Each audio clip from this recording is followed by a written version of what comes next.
Arm police में एक constable थे। उनके बारे में मैंने आपको बताया था कि उन्होंने बाकायदा वीडियो बनाकर एक बहुत गंभीर आरोप लगाया। उन्होंने कहा कि ममता बनर्जी ने पिछले एक दशक में पुलिस का इस्लामीकरण कर दिया, बंगाल पुलिस का बड़ा बेदर्दी से इस्लामीकरण कर दिया।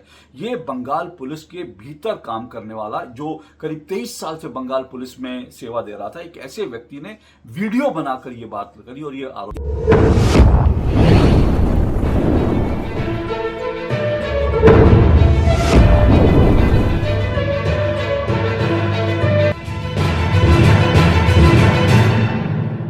क्या पश्चिम बंगाल में ममता बनर्जी के शासनकाल में बंगाल पुलिस का इस्लामीकरण हो गया था? यह आरोप ममता बनर्जी पर एक बार नहीं कई बार लगते रहे हैं। बंगाल पुलिस पर यह आरोप कई बार लगते रहे हैं, लेकिन इन आरोपों की सत्यता के बारे में हम अब तक ठोस रूप से कुछ भी नहीं जानते। हालांकि इसमें कोई दो राय नहीं है कि ममता बनर्जी के शासनकाल में 15 साल उनका शासनकाल रहा। 15 साल यानी 3 बार उन्होंने पश्चिम बंगाल की बागडोर संभाली। 15 साल तक वो बंगाल की मुख्यमंत्री रही और इन 15 सालों में पश्चिम बंगाल के अंदर उन्होंने अपना मुस्लिम वोट बैंक जिस तरह से बनाया, बढ़ाया, संभाला और जिस तरह से मुसलमानों को विशेषाधिकार दिए, उसके बारे में किसी को कोई दो राय नहीं। वो साफ तौर पर दिखता था। ममता बनर्जी के शासनकाल में मुसलमानों को पश्चिम बंगाल में हर तरह की प्राथमिकताएं मिली, हर तरह के विशेषाधिकार मिले। आप चाहें तो सड़क पर नमाज पढ़ें, आप चाहें तो कुछ भी गुंडागर्दी करें, कोई आपको रोकने वाला नहीं था। खास करके बंगाल में जो टीएमसी के मुस्लिम जो नेता थे, वो खुलेआम कुछ भी करते थे। ममता बनर्जी ने उनको खुली छूट दे रखी थी। और इसी तरह से ममता बनर्जी ने खुद एक सभा के अंदर ये कहा था कि जो दुधारू गाय होती है, जो दूध देने वाली गाय होती है, उसकी लात सहनी पड़ती है। और यह इशारा साफ तौर पर मुस्लिम वोट बैंक के लिए था। तो ममता बनर्जी खुद मानती थी क्योंकि मुस्लिम उन्हें वोट देते हैं, इसलिए वो अगर लात भी मारते हैं, यानी कई बार वो उनको अगर दुत्कारते भी हैं, तो भी उनकी लात खा लेनी चाहिए क्योंकि वो उनका वोट बैंक है। तो बंगाल में जिस तरह से ममता बनर्जी ने मुस्लिम वोट बैंक बनाया, बढ़ाया, घुसपैठियों को बसाया, जिस तरह से मुसलमानों को जो है फैलने दिया, अवैध रूप से फैलने दिया, लाउड स्पीकर पर तेज तेज अजान हो रही, सड़कों पर नमाज होने लगी, सड़कों पर जो है वो उन्होंने कुर्बानी देनी शुरू करी, ये सब विशेषाधिकार जो है बंगाल में मुसलमानों को ममता शासनकाल में मिले रहे। लेकिन जहां तक पुलिस के इस्लामीकरण का आरोप है, उसके बारे में ठोस रूप से हमें कोई सबूत अब तक नहीं मिले थे। साल 2021-22 में कुछ रिपोर्ट्स जो हैं आई थी और कुछ जो है सोशल मीडिया पर एक काफी लंबा बवाल हुआ था। बवाल ये हुआ था कि दरअसल पश्चिम बंगाल में जो पुलिस की भर्तियां होती हैं, पुलिस भर्ती की एक जो लिस्ट है वो सोशल मीडिया पर वायरल हुई और उस लिस्ट के अंदर जो सारे नाम थे उनमें शायद 1 या 2 हिंदू नाम थे। मेरे ख्याल से वो लिस्ट जो है करीब 30 से 40 लोगों की लिस्ट थी और उन 30-40 लोगों में सिर्फ 2 हिंदू नाम थे, बाकी सब नाम जो है मुस्लिम थे।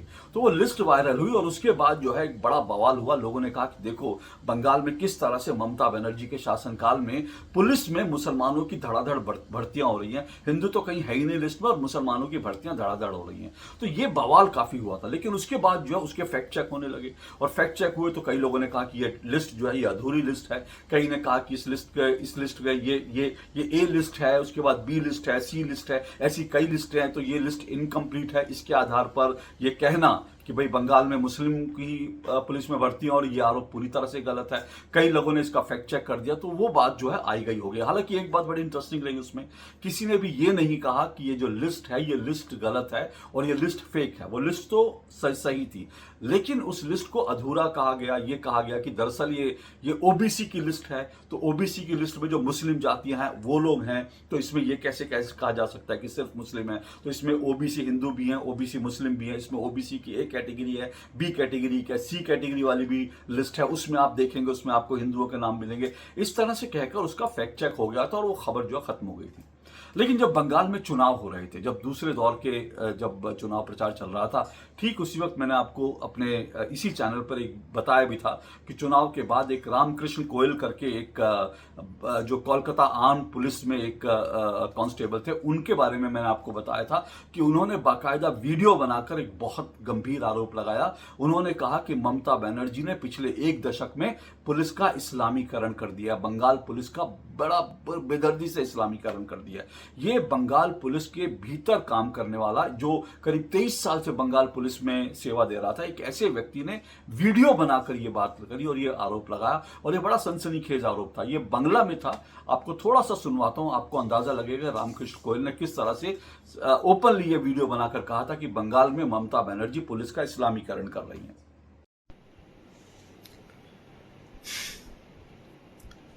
नमस्कार।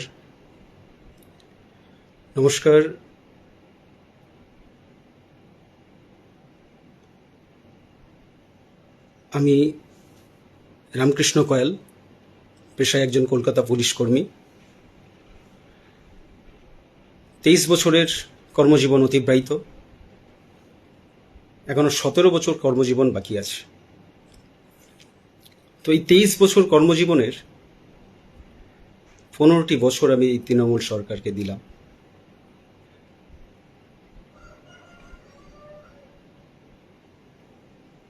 এই 15 বছরে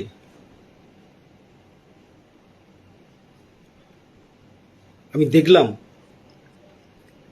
কিভাবে ডিপার্টমেন্টের ইসলামীকরণ হচ্ছে। अब क्योंकि पुलिस सेवा का व्यक्ति है रामकृष्ण गोयल, आपने उसका वीडियो तो सुन लिया, तो वो पुलिस सेवा का व्यक्ति है, तो उसका इस तरह से ओपनली आना, वीडियो बनाना अपनी संस्थान के बारे में, तो डिसिप्लिन का तो ये मामला था। डिसिप्लिन तो उसने तोड़ा था, तो इसीलिए तुरंत जो है उसको बर्खास्त कर दिया गया या निलंबित कर दिया गया। अभी इसके बारे में हमें नहीं पता कि आगे क्या होगा, उसके बारे में जानकारी जुटाकर मैं जरूर आपसे बात करूंगा। लेकिन रामकृष्ण गोयल का जो ये सनसनीखेज जो एक खुलासा था, ये एक बंगाल में मुद्दा बना। हालांकि थोड़े समय के लिए मुद्दा बना, ज्यादा लंबा मुद्दा नहीं चला, क्योंकि पुलिस में यह डिसिप्लिन का मामला था, तो उसको बर्खास्त कर दिया गया। तो ये आरोप उसने लगाया था कि बंगाल पुलिस का। अब देखिए, एक तरफ 2021-22 में एक लिस्ट आती है, दूसरी तरफ रामकृष्ण गोयल ये आरोप लगाते हैं, तीसरी तरफ ममता बनर्जी का खुद ये ट्रैक रिकॉर्ड बताता है कि उनके शासनकाल में मुस्लिम को जो है विशेष अधिकार हासिल थे।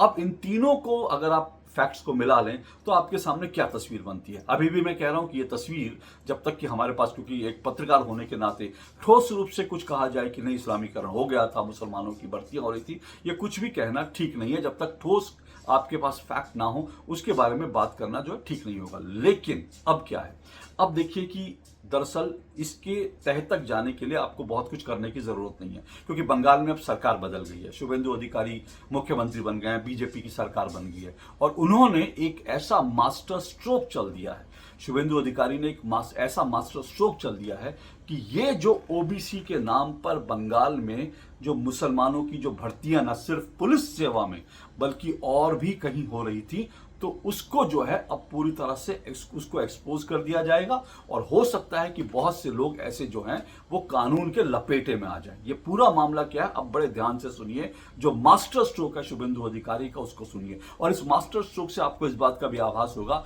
कि आपका एक वोट किस तरह से जो है किसी भी राज्य में या देश की जो है सूरत बदल देता है। आपको उस एक वोट का एहसास हो जाएगा कि एक वोट की ताकत का एहसास हो जाएगा। तो सुनिए शुभेंदु अधिकारी ने क्या किया। दरअसल शुभेंदु अधिकारी की सरकार ने एक बड़ा ऐलान करते हुए कहा कि साल 2011 से लेकर अब तक जितने बंगाल में ओबीसी सर्टिफिकेट जिन जिन लोगों को जारी किए गए हैं, उन सब की जांच होगी, पड़ताल होगी।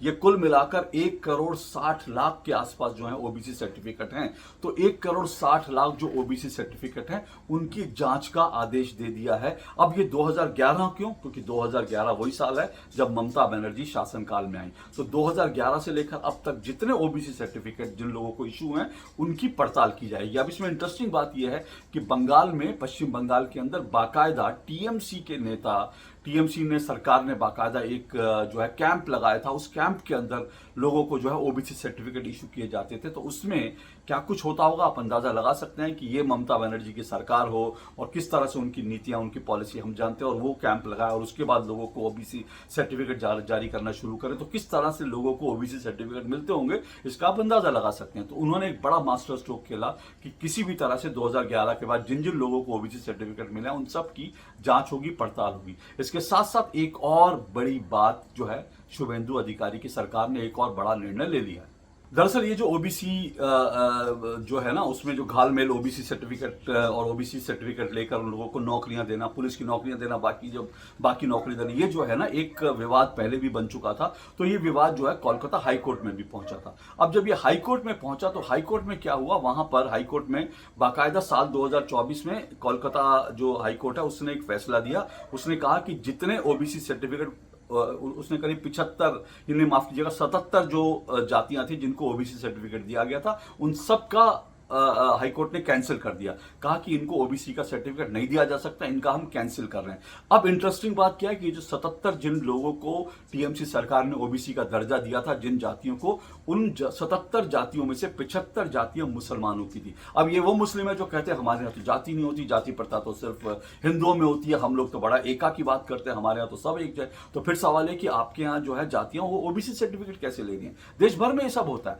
तो सवाल है कि या तो आप माने कि आपके यहाँ भी छुआछूत होती है, आपके यहाँ भी ओबीसी हैं, पिछड़े हैं, या तो आप मानो, या तो आप ये मत कहो कि हमारे यहाँ सब बराबर हैं, सिर्फ हिंदुओं में ये कुप्रथा होती है। तो आप स्वीकार करो। अगर स्वीकार नहीं कर रहे हो तो फिर ओबीसी सर्टिफिकेट लेने के लिए आप दौड़ क्यों लगा रहे हैं? तो 75 जातियां जो है वो मुसलमानों की थी, जिनको टीएमसी ने ओबीसी का जाति का जो है सर्टिफिकेट दे दिया था।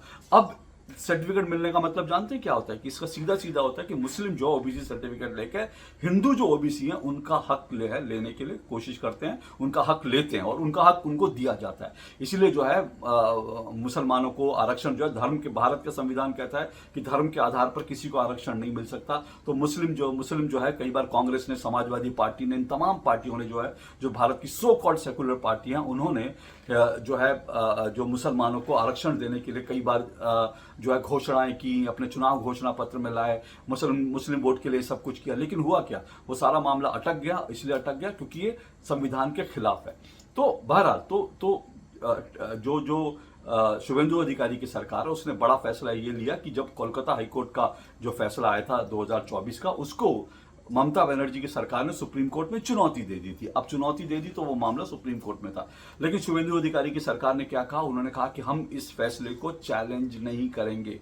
हाई कोर्ट का फैसला हमें स्वीकार है, मान्य है, और हम ये अपनी पिटीशन वापस लेते हैं। अब इस पिटीशन को वापस लेने का मतलब है कि ये जो पूरा मामला था 75-77 जातियों का, ये जो है ये अब इसमें बंगाल की सरकार नए सिरे से अपना फैसला ले सकती है कि कौन वास्तव में ओबीसी जो है के हकदार हैं, कौन नहीं है। उसका फैसला वो आराम से ले सकते हैं। तो ये दो बड़े कदम जो है, दो बड़े मास्टर स्ट्रोक जो है वो शुभेंदु अधिकारी की सरकार ने उठाए। बनर्जी दरअसल क्या कर रही थी? 2011 से लेकर अब तक 179 जातियों को ओबीसी का दर्जा दिया गया। और इसमें खेल जानते हैं क्या? खेल यह है कि 179 जो जातियों को ओबीसी का दर्जा दिया गया है, इनमें 66% जो है वो मुस्लिम जातियां हैं। 66% मुस्लिम, बाकी हिंदू हैं। तो अब सवाल ये उठता है कि आप ये दरअसल ओबीसी को एम्पावर कर रहे थे, जो अदर बैकवर्ड कम्युनिटी हैं उनको एम्पावर कर रहे थे, या मुस्लिम वोट बैंक बना रहे थे। तो ये ममता बनर्जी का पूरा खेल था, जिसके खिलाफ जो है वो मास्टर स्ट्रोक चल दिया है। तो अगर बंगाल पुलिस में भी इस तरह की भर्तियां हुई होंगी फर्जी ओबीसी सर्टिफिकेट लेके, तो वो भी सब कानून के घेरे में आएंगे। और भी जो है इस तरह की अगर इस्लामीकरण की कोई योजना थी कि ओबीसी में पहले लाएं फिर पुलिस में और सब जगह भर्तियां कर दें, तो अब उस पर भी रोक लग जाएगी, क्योंकि शुभेंदु अधिकारी ने एक बड़ा मास्टर स्ट्रोक खेला है। इसलिए कह रहा हूं, आपके एक वोट की ताकत से बहुत कुछ बदल सकता है, और बंगाल तो बदलने लगा है, तो साफ तौर पर दिख रहा है। आज के लिए इतना ही। नमस्कार।